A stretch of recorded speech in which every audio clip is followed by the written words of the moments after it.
na yung cherry blossom.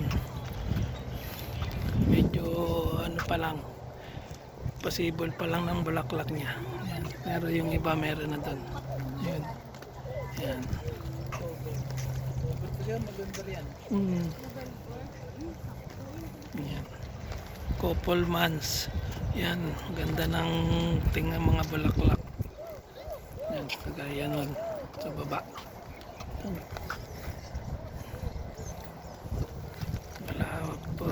Ayan po mga namamasyal dito sa Bonital Garden. Ayan po. Yung cherry blossom nila. Ayan yung mga way na dapat puntahan nyo. Makikita. Ayan.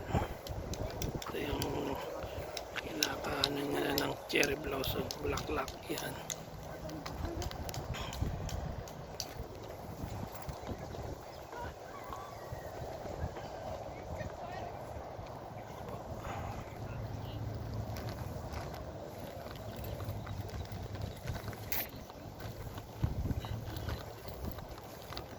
Madami din namamasyal dito mga kabayan.